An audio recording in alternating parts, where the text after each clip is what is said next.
नमस्कार मंडळी. तर आज आपण पाहणार आहोत ठरलं तर या मालिकेचा पुढील भाग. मंडळी, आजचा भाग जो आहे ना तो खूपच जबरदस्त असा भाग असणार आहे आणि तो तुम्ही पाहायला विसरू नका मंडळी. कारण आज जे आहे आता अर्जुन आणि सायलीचं हे लग्न आता होणार आहे, त्यामुळे आता खूपच इंटरेस्टिंग वळणावर आता ही मालिका आलेली आहे मंडळी. आणि याचे रिव्ह्यू आपण तुम्हाला सगळ्यात आधी आपल्या चॅनलवरती देत असतो. तर मंडळी, तुम्ही आपल्या चॅनललाही सबस्क्राईब करायला विसरू नका मंडळी. तर आता आपण पाहत आहोत की इकडे सायली आणि कुसुमताई ह्या दोघी बोलत असतात आणि आता कुसुमताई ह्या सायलीकडे पाहून म्हणतात, सायली, तू हे लग्नाचं प्रकरण खूपच गांभीर्याने घेतलेलं मला दिसत आहे. तेव्हा सायली कुसुमताईंना म्हणते की हो कुसुमताई, कारण मला आता अर्जुन सरांशी लग्न करायचंच आहे. कारण आता जे प्रियानी आमच्या दोघांचा घटस्फोट जर केला असेल तर मला आता परत अर्जुन सरांशी लग्न हे करावंच लागणार आहे. आणि आता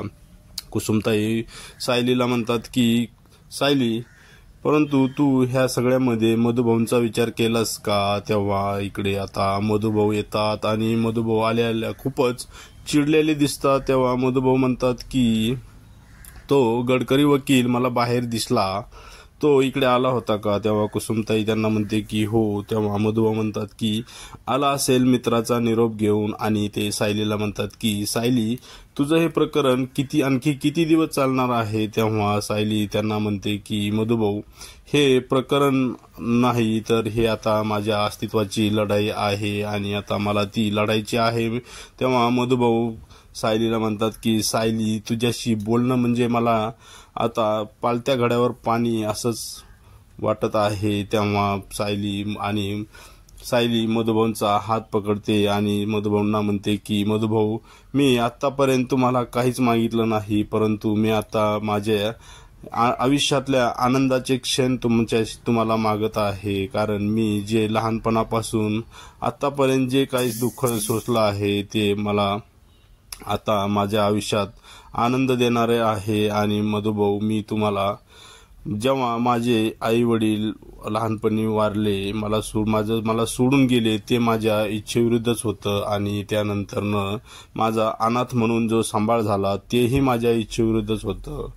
पुढे माझं जेव्हा अर्जुन सरांसोबत लग्न झालं तेव्हा तेही माझ्या इच्छेविरुद्धच होतं मधुभाऊ. परंतु आता आम्ही दोघे एकमेकांच्या प्रेमात पडलो आहोत आणि आता त्यामुळे आम्हाला लग्न करायचं आहे. तेव्हा मधुभाऊ सायलीला म्हणतात की प्रेम म्हणजे काय असतं हे त्याला समजलेलं नाहीये सायली. कारण त्याचं जर तुझ्यावरती प्रेम असतं तर त्याने प्रियाला लग्नासाठी होकार दिला नसता. तेव्हा सायली म्हणते की मधुभाऊ, त्यांनी त्यांचं नातं जपलेलं आहे, त्यामुळे त्यांनी प्रियासोबत लग्न करायला होकार दिलेला आहे. तेव्हा मधुभाऊ म्हणतात की मग आता तू काय करायचं ठरवलं आहेस? तेव्हा सायली म्हणते की मधुभाऊ, मला तुमचा आशीर्वाद हवा आहे. कारण आता मी लग्न तर करणारच आहे, परंतु मला तुमचा आशीर्वाद पाहिजे. तेव्हा मधुभाऊ सायलीला म्हणतात की सायली, तू दरीमध्ये उडी खायचा विचार केलाच आहेस तर तुला मी सांगतो की तू जेव्हा जखमी होशील तेव्हा मलम लावायला हा तुझा बापच असणार आहे. तेव्हा सायली मधुभाऊंना म्हणते की मधुभाऊ, मी जर जखमी झाले तर मी नक्कीच तुमच्याकडे येईल, तेव्हा तुम्ही मला फक्त आता आशीर्वाद द्या. तेव्हा मधुभाऊ म्हणतात की सायली, तू ह्याच्यामध्ये कधीच सक्सेस होणार नाहीस. आणि मधुभाऊ चिडून घराच्या बाहेर निघून जातात. आणि इकडे आता सायली कुसुमताईला म्हणते की कुसुमताई, आपल्याला आता माझ्या मेहंदीची तयारी करायची आहे. तेव्हा परंतु त्याच्या आधी आपल्याला प्रियाच्या मेहंदीची तयारी करावी लागेल. आणि आता ती कुसुमताईचा फोन घेते आणि कुणाला तरी फोन लावून म्हणते की मी सायली बोलत आहे आणि आता आपल्याला ठरल्याप्रमाणे सगळा प्लॅन करायचा आहे. आणि आता तुला जे मी सांगितलं होतं की प्रियाची मेहंदी तू आता आपण जशी ठरवली होती तशी आता तू घेऊन लवकरात लवकर इकडे निघून ये. आणि आता कुसुमताईंना माहीत नसतं की ही आता कुणाशी बोलत आहे. आणि आता इकडे मंडळी, प्रिया ही जनता चाळीमध्ये आलेली असते आणि ती एक जणाला पत्ता विचारत असते की अरे ती विद्या कुठे राहत आहे, तेव्हा तो माणूस म्हणतो की विद्या हे काय इथे समोरच राहत आहे. आणि आता ती ते दार वाजवत असते आणि तिकडे म्हणत असते की विद्या विद्या. तेव्हा विद्या बाहेर येते आणि विद्याला ती म्हणते की प्रिया म्हणते की तू मेहंदी काढतेस ना, तेव्हा ती म्हणते की हो मी ब्रायडल मेहंदी काढते. तेव्हा हा मीच ब्राईड आहे, त्यामुळे तुला माझी मेहंदी काढायची आहे आणि तुला माझ्या लग्नामध्ये यायचं आहे असं प्रिया आता मोठमोठ्याने ओरडून तिला बोलत असते. तेव्हा ती म्हणते की हो मी येईल. आणि तेव्हा प्रिया म्हणते की हा मी आता तुला माहित आहे ना माझं लग्न कुणासोबत होणार आहे. तेव्हा ती म्हणते की कुणाशी होणार आहे. तेव्हा प्रिया म्हणते की अर्जुन सुभेदार याच्याशी माझं लग्न होणार आहे. तेव्हा ती म्हणते की हो अर्जुन सुभेदार.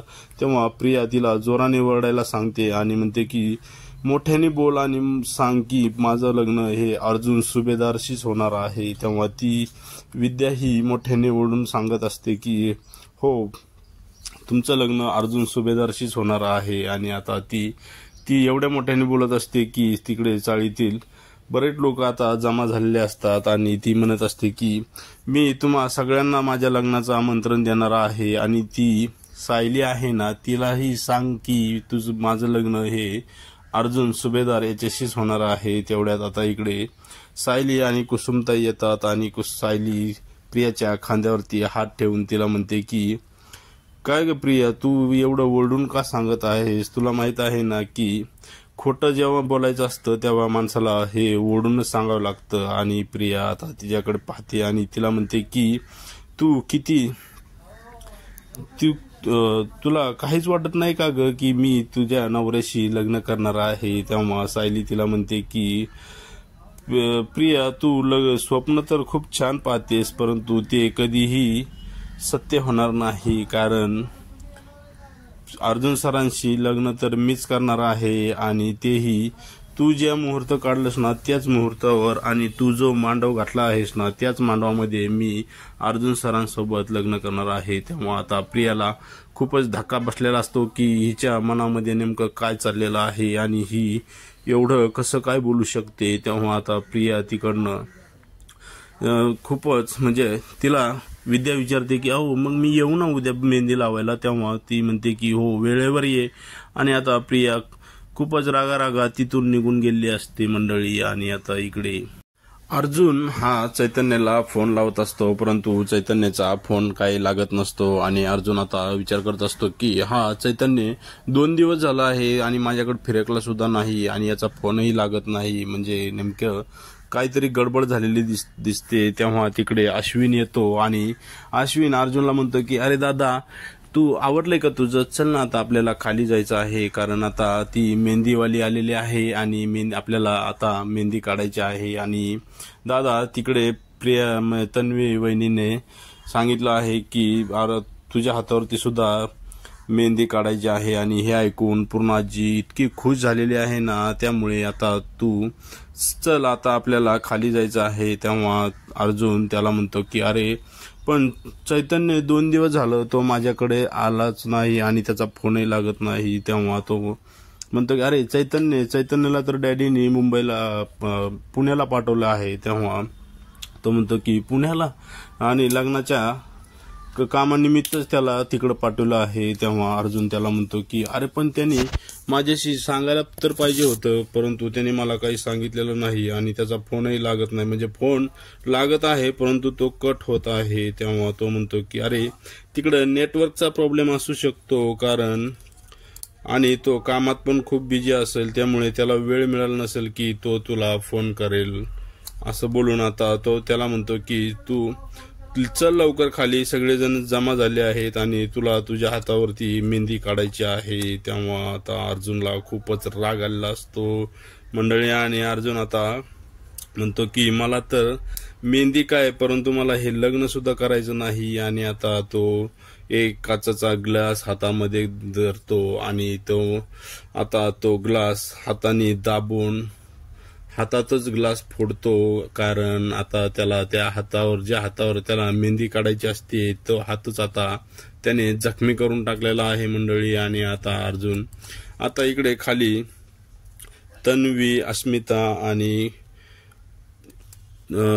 कल्पना ह्या मेहंदीवालीची वाट पाहत असतात आणि तन्वी ही खूपच चिडचिड करत असते की ही मेहंदीवाली आणखी आलीच का नाही आणि हे लोक वेळ का पाळत नाहीत, एवढा वेळ झाला, ही कुठे आहे. तेवढ्या तिकडे विद्या जी असते म्हणजे मेहंदी काढणारी ती येते आणि ती म्हणते की आले मी मेहंदी काढायला. तेव्हा तिला अस्मिता म्हणते की आलीस, नुसतेच हात हलवत आलीस, तू मेहंदीचे कोण कुठे आहेत तुझे. तेव्हा ती म्हणते की मेहंदीचे कोण तर त्यांच्याकडे आहेत आणि सगळ्या जणी पाठीमागे वळून पाहतात तर तिकडे आता नवीनच एक जणाची आता एंट्री झाली आहे मंडळी आणि तो असतो अद्वैत. कारण तो आता त्यांचा फॅमिली मेंबरच असतो आणि सगळ्यांनाच आनंद होतो की हा एकदम अचानक, म्हणजे कल्पनाला तर खूपच आनंद होतो की तो हा इकडे आलेला आहे. आणि ती कल्पना त्याला म्हणते की अरे अद्वैत तू कधी आलास. तेव्हा तो म्हणतो की अहो मी आत्ताच आलो आणि मला ह्या वाटामध्ये भेटल्या आणि मी त्यांना म्हटलं की ते मेहंदीचे कोण मी घेतो आणि हे बघा हे मेहंदीचे कोण आणलेले आहेत. आणि तेव्हा आता कल्पना जी असते ती अस्मिता आणि तन्वीची ओळख करून देते अद्वैत सोबत आणि आता म्हणतात की चला आता आपल्याला मेहंदी काढायची आहे. आणि आता मंडळी आता पुढील भाग तर खूपच जबरदस्त असणार आहे कारण इकडे सायलीने सुद्धा तिच्या आत्याच्या मुलीला बोलवून घेतलेला असतो कोल्हापूरवरून आणि आता तीही आलेली असते आणि आता खूपच जबरदस्त सीन आता आपल्याला पुढील भागात पाहायला मिळणार आहे मंडळी. कारण आता उद्या अर्जुन आणि तन्वीचं नाही तर सायली आणि अर्जुनचं हे लग्न उद्या होणार आहे आणि खूपच जबरदस्त असा ट्विस्ट उद्या ह्या आपल्याला उद्याच्या एपिसोडमध्ये पाहायला मिळणार आहे. तर मंडळी तुम्ही आपल्या चॅनलला सबस्क्राईब करा आणि बेल आयकॉन दाबून बेल नोटिफिकेशन तुम्हाला येईल तेव्हा आपले भाग पाहायला तुम्ही विसरू नका मंडळी. कारण सगळ्यात आधी आपण ह्या मालिकेचे एपिसोड जे आहे त्याचे रिव्ह्यू आपण आपल्या चॅनलवरती देत असतो मंडळी. धन्यवाद.